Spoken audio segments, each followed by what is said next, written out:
Chapter 119। Khurana नाम सुन के आंखें नीची कर लेना।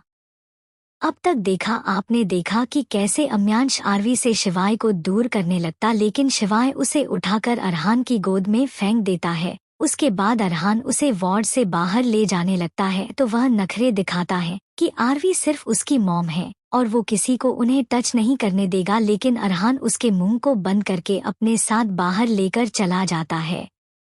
आगे वार्ड में अब केवल शिवाय और आरवी ही बचे थे। वही आरवी एकदम बेफिक्र होकर शिवाय के बाजू पर अपने सर रखकर सोई हुई थी। उसे बिल्कुल भी एहसास नहीं हुआ कि यहाँ अभी थोड़ी देर पहले क्या हुआ था। वही शिवाय आरवी के फेस को देखता है और फिर अपने हाथ बढ़ाकर आरवी के सर को अपने हाथ से उठाकर स्ट्रेचर पर रख देता है। फिर अपने हाथों से आरवी के पैरों को हटाने लगता है, लेकिन तभी अचानक से आरवी अपने पैर को शिवाय के पैर से हटाकर एकदम से उसके कमर पर फेंक देती है। वही आरवी को इस तरह करता देख शिवाय की आंखें एकदम से आरवी के पैरों को घूरने लगी और वह एकदम से आरवी को धक्का देने के लिए अपने हाथ को बढ़ा देता है। लेकिन जैसे ही वो आरवी के फेस को देखता है, वह अपने हाथ से उसको धक्का देने के बजाय अपने हाथ को उसके फेस पर ले जाकर फिर धीरे से बालों पर ले जाकर धीरे धीरे आरवी के बालों को अपने एक उंगलियों में फंसाकर खेलने लगा। लेकिन जैसे ही उसे इलाज होता है, वह क्या कर रहा है, वह तुरंत अपने हाथ को हटा लेता है और फिर 2 बार लंबी लंबी सांस लेकर झट से आरवी को स्ट्रेचर से अपने गोद में उठा लेता है। थोड़ी देर बाद वह हॉस्पिटल के ठीक सामने खड़ा था, तभी वहां पर एक मर्सिडीज आकर रुकी और ऋषभ जल्दी से बैक सीट का डोर खोलता तो शिवाय आरवी को गोद में लेते हुए ही कार के अंदर इंटर हो जाता है। उनके बैठते ही ऋषभ ड्राइविंग सीट पर बैठकर कार को फास्ट चलाने लगा। आधे घंटे बाद उनकी कार आकर एसआर विला के सामने रुकती है। करके रुकते हैं। शिवाय आरवी को लेते हुए कार से बाहर आया और बिना पूछे मुड़ बोला, पता चला किसने होटल में आग लगाया। ऋषभ उसकी बात सुनकर बोला, यस बिग बॉस। जिस पर शिवाय बिना रुके आगे बढ़ने लगा, तभी पीछे से ऋषभ ने उसे आवाज आई, big boss heaven international company से मेल आया है। जिस पर शिवाय बोला, कल बात करते हैं। इतना बोलकर वो लंबे लंबे कदमों से विला के अंदर चला गया। उसके जाने के बाद ऋषभ ने खुद को रिलैक्स किया और बोला, कल बिग बॉस का मेरे ऊपर बम फूटने वाला है। जब उन्हें पता चलेगा कि आग लगने वाला कोई और नहीं हेवन इंटरनेशनल कंपनी है। इतना बोलकर वह भी विला के अंदर चला गया, क्योंकि वह शिवाय के साथ ही रहता था। इधर शिवाय सीधा अपने कमरे में आया और आरवी को बेड पर लेटाकर उसे ब्लैंकेट से ढक देता है और फिर बिना वक्त गवाए बाथरूम में घुस गया। आधे घंटे बाद वह बाथरूम से बाहर आया और सीधा क्लोजेट में जाकर ट्राउजर और टी शर्ट पहन लिया। तभी कमरे का बल बजा, जिस पर शिव जाकर गेट ओपन करता है तो देखा कि ऋषभ सामने खड़ा था। ऋषभ शिवाय को देखकर ग्रीट करता है और बोलता है, बिग बॉस डिनर रेडी है। जिस पर शिवाय एक नज़र पीछे मुड़कर बेड पर सोई हुई आरवी को देखता है और फिर बिना कुछ बोले ऋषभ के मुंह पर ही गेट बंद कर देता है। वही ऋषभ जो के इंतजार कर रहा था कि शिवाय अब कुछ बोलेगा, लेकिन जैसे ही उसके मुंह पर गेट बंद हुआ, वह मुंह बनाते हुए बोला, पता नहीं राक्षस कब सुधरेगा। जब देखो तब मेरे पर जुल्म करता रहता है। तभी उसकी आंखों में चमक आ जाता है और वह अपनी आंखों में शैतानी चमक लाते हुए बोला, वैसे मैंने इस राक्षस के डेविल वाइफ को देखा है, वहीं इससे अकल ठिकाने लगाएगी। इतना बोलकर वह मुंह बनाते हुए वहां से चला गया। अगले दिन एसपी कॉलेज। एक ब्लैक कोस्टली कार कॉलेज के सामने आकर रुकती है और उसमें से एक लड़की जो कि हॉट पेंट और क्रॉप टॉप पहनी हुई थी, वह बाहर उतरती है। उसके साथ साथ एक लड़का जिसका उम्र करीब 24 साल का होगा, वह उतरता है। उसके फेस पर मास्क लगा हुआ था। वो लड़का जाकर उस लड़की के हाथों में बैग को पकड़ाकर उसके माथे को चूमते हुए बोला, नीकू अच्छे से पढ़ाई करना। मैं चाहता हूँ कि लोग तुम्हें खुराना के नाम की वजह से नहीं बल्कि खुद के नाम के वजह से जाने। जिस पर वह लड़की मुस्कुराते हुए बोली, डोंट वरी आरव भाई, मैं अच्छे से पढ़ाई करूंगी और खुद का नाम करूंगी ताकि मैं हर्ष भाई का भी भरोसा जीत सकूं। आखिर में वह अपनी रोनी सूरत बना लेती है। तभी वह लड़का बोला, देखो निक्कू, तुम अब अपना रोना धोना मत शुरू कर देना। चलो जाओ जल्दी से कॉलेज के अंदर। जिस पर वह लड़की, जो कि निकिता खुराना थी, वो जल्दी से कॉलेज के अंदर चली जाती है। इधर निकिता जैसे ही कॉलेज के अंदर एंट्री लेती है, सारे बॉयज और गर्ल्स जो कि ग्राउंड में थे, क्योंकि अभी क्लास का टाइम नहीं हुआ था, वह घूर घूर कर निकिता को देखने लगे क्योंकि निकिता सुंदर लग रही थी। वही सारे बॉयज उसे अपनी प्यार भारी नजर से देख रहे थे, कुछ लोग को छोड़कर जो कि सिर्फ हवस के पुजारी थे। वही लड़कियां तो जलन के भाव से निकिता को देख रही थी, क्योंकि निकिता की सुंदरता के वजह से उन सारे लड़कियों के बॉयफ्रेंड उसे देख रहे थे, उन लोगों को छोड़कर। निकिता जब सब लोगों के अटेंशन खुद के ऊपर महसूस करती है तो काफी खुश होती है, क्योंकि उसने कल यही प्लान बनाया था कि कॉलेज में आकर सबका अटेंशन गेन करना है। तब एक लड़की जो कि सारा थी, जो लोकेश के गैंग की मेंबर थी, जल्दी से निकिता के पास आती है और उसके गले लगते हुए बोली, वेलकम बेब इन कॉलेज। जिस पर निकिता मुस्कुराते हुए बोली, आना तो था ही, आखिर तुम यहाँ पर थी तो मैं किसी और कॉलेज में क्या कर सकती थी। जिस पर सारा आगे आते हुए बोली, लेकिन तुम्हें इस कॉलेज में एडमिशन कैसे मिला, क्योंकि जितना मैं जानती हूँ तुम्हारे डैड तो अपने पावर का यूज करके इस कॉलेज में एडमिशन नहीं दिलवाने वाले थे। जिस पर निकिता हंसते हुए बोली, उफ, तुम्हें तो पता ही है ना, मैं अपने परिवार की इकलौती प्रिंसेस हूँ, इसलिए मैं जो कहूँगी वह मेरे परिवार वाले मान जाएंगे। जिस पर सारा बोली, चल तेरे परिवार वाले को दिमाग देर आया लेकिन दुरुस्त आया, क्योंकि हम सब तो पहले ही अपने फैमिली के पावर को यूज करके इस कॉलेज में एडमिशन करवा चुके थे, सिर्फ तुझे छोड़कर। जिस पर निकिता बोली, तुम सब मतलब। जिस पर वो अपने गैंग को आगे करते हुए बोली, ये है मेरे दोस्त लोकेश, श्रुति, राशि, अमर, आशिफ, समर। और फिर अपने दोस्तों की तरफ देखकर बोली, यह मेरी स्कूल फ्रेंड जो कि मेरे से जूनियर थी लेकिन पढ़ने में बहुत होशियार है और साथ साथ मेरे को एक बार बहुत बड़ी मुसीबत से बचाई थी, तब से हम लोग दोस्त हैं। जिस पर उसके सारे दोस्त निकिता को हेलो बोलते हैं। बदले में निकिता भी मुस्कुराते हुए हाय बोलती है। तभी पीछे से एक लड़की की आवाज आई, आखिर इस कॉलेज में चल क्या रहा है।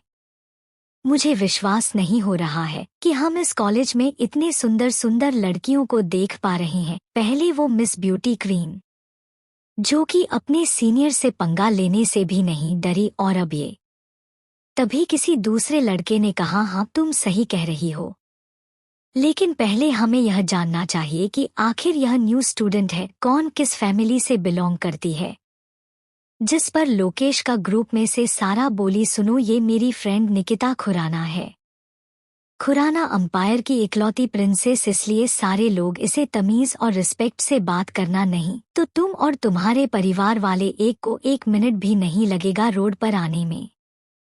वही खुराना नाम सुनकर सारे लोग अंदर से डर गए, क्योंकि खुराना अंपायर इंडिया के टॉप 5 कंपनी में शामिल था और लोग कहते हैं कि Khurana mafia, army, politician, hacker से भी कनेक्टेड है। और उन्होंने यहाँ तक सुना है कि खुराना अंपायर जानबूझकर टॉप 5 में रहता है और उससे ऊपर आने की कोशिश नहीं करता है, नहीं तो वो आज शायद फर्स्ट नंबर का कंपनी भी रहता। इसका रीजन किसी को नहीं पता था कि वह क्यों हमेशा 5 नंबर पर ही रहता है। लेकिन जहां लोग खुराना का नाम सुनते हैं वहां अपनी आंखें नीचे कर लेते हैं। वही ठीक यहाँ पर भी हुआ, क्योंकि सब लोग जानते थे कि खुराना फैमिली की सिर्फ एक प्रिंसेस है जिसे सारे फैमिली अपने जान से भी ज्यादा प्यार करते हैं। इसलिए अगर उसे एक खरोच भी आई तो उनका 1 मिनट के अंदर नामो निशान मिट्टी में मिल जाएगा। वहीं जब निकिता ने देखा कि सारे लोग उसके सामने बड़े ही तमीज और आंखें नीचे करके खड़े हैं तो उसे बहुत अच्छा लगता है। फिर वह बड़े ही पॉलिटली सबसे बोली, गाइस तुम सबको मुझसे डरने की जरूरत नहीं है, क्योंकि मैं कुछ नहीं करने वाली जब तक तुम लोग मेरे से अच्छे से पेश आओ। इतना बोलकर वह बड़े ही एटीट्यूड से अपने दोस्तों से बोली, चलो अब मुझे तुम सब मेरा क्लास दिखाओ। जिस पर सारे दोस्त हाँ बोलकर क्लासरूम की ओर बढ़ने लगे। चैप्टर 120 नाजायज औलाद 8वीं। इधर इसी कॉलेज के एक प्राइवेट रूम में शिवाय एक सिंगल सोफे पर किंग की तरह बैठा था और उसके सामने ऋषभ, कैप्टन, हर्ष और ओम खड़े थे।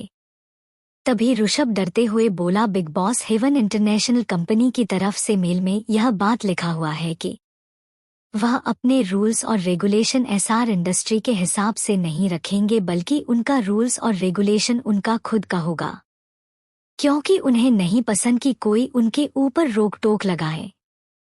उसके बोलते ही शिवाय एक नज़र कैप्टन को देखता है, जिस पर कैप्टन बोलता है, बिग बॉस हमारे होटल में जो आग लगाया गया है उसमें एक अजीब तरह का पाउडर मिला है और उस पाउडर में ही आग लगाने की वजह से हमारे होटल में आग लगा है, और हमारे होटल में जो आग लगा है वह शायद हेवन इंटरनेशनल कंपनी की तरफ से लगाया गया है। इतना बोलकर वह भी चुप हो गया।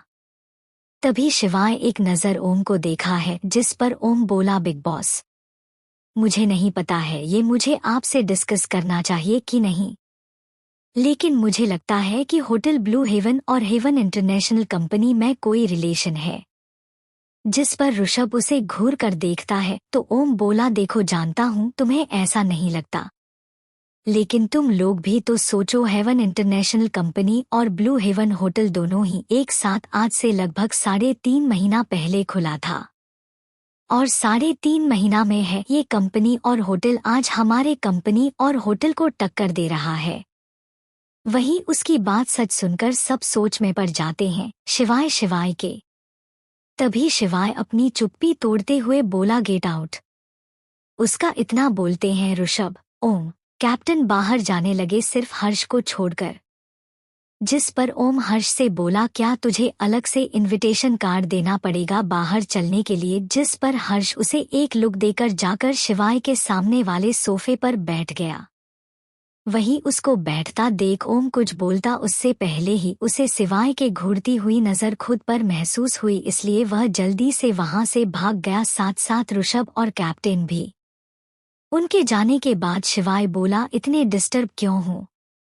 जिस पर हर्ष जबरदस्ती मुस्कुराते हुए बोला, मैं डिस्टर्ब क्यों रहूंगा भला। तो शिवाय कुछ नहीं बोला। तो हर्ष बोला, यार डैड को क्यों नहीं समझ आता कि मिस खुराना और निकिता उन्हें धोखा दे रही है। पता है कल क्या हुआ।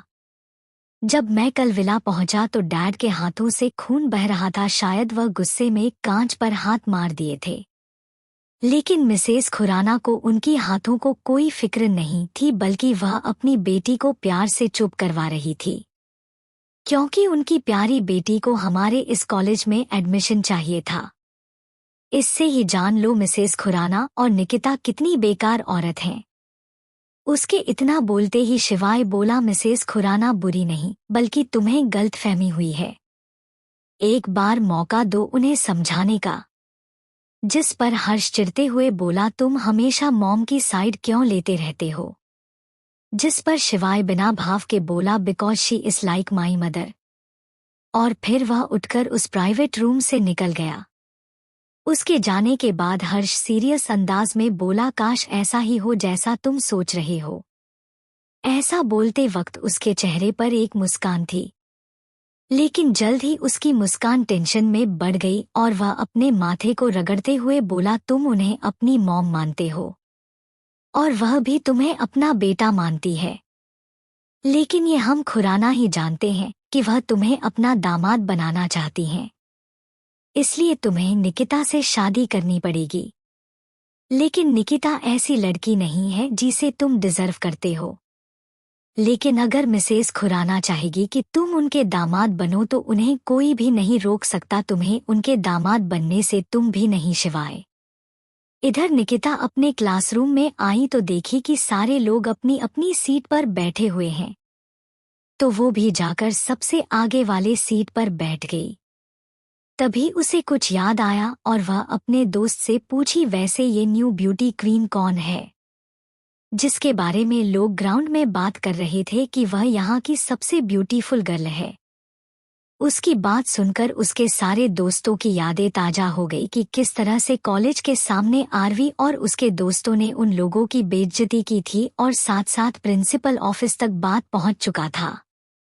लेकिन वह सब अपना ख्याल झटकते हुए बोले, छोड़ो इस बात को, और वैसे भी तुम्हारे सामने उसकी क्या हैसियत है? तुम कहाँ खुराना प्रिंसेस हो और वह कहाँ? इतना बोलकर वह चुप हो गए। जिस पर निकिता बोली, वह कहा। जिस पर राशि बोली, हमें नहीं पता वह कहाँ से बिलोंग करती है और किस फैमिली से बिलोंग करती है, लेकिन उसका ड्रेसिंग सेंस और लुक देखकर ऐसा लगता है जरूर कोई मिडिल क्लास फैमिली से बिलोंग करती होगी।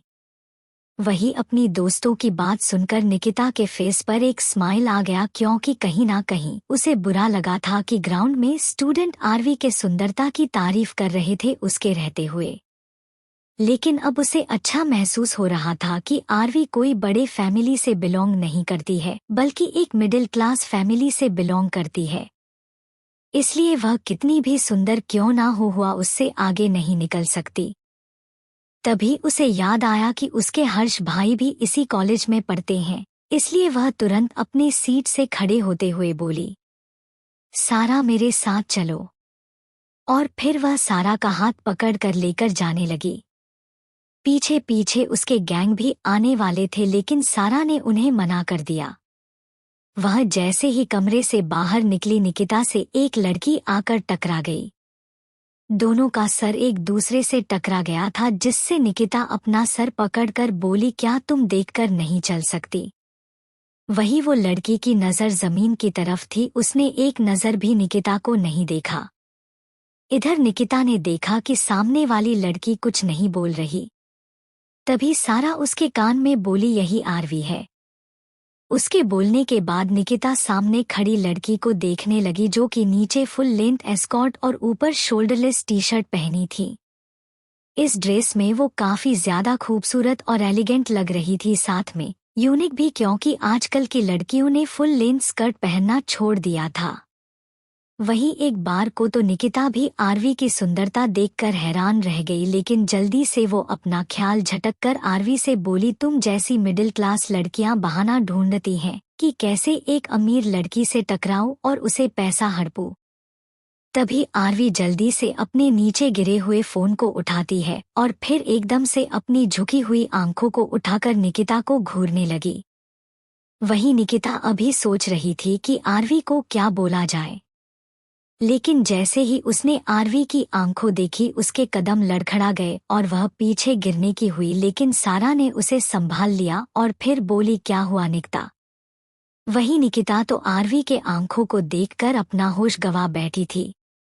बार बार सारा की आवाज लगाने पर भी उसे कुछ सुनाई नहीं दे रहा था, इसलिए सारा उसके कंधे को पकड़कर हिलाते हुए बोली, क्या हुआ निकिता? जिस पर निकिता होश में आई और अपनी अटकते हुई आवाज में बोली, ये इसकी आंखें। तो सारा एक नजर आरवी के आंखों को देखती है और फिर बोलती है, क्या हुआ इसकी आंखों को? जिस पर निकिता अटकते आवाज में बोली, ब्लू ब्लू आंखें, बिल्कुल मॉम की जैसी है।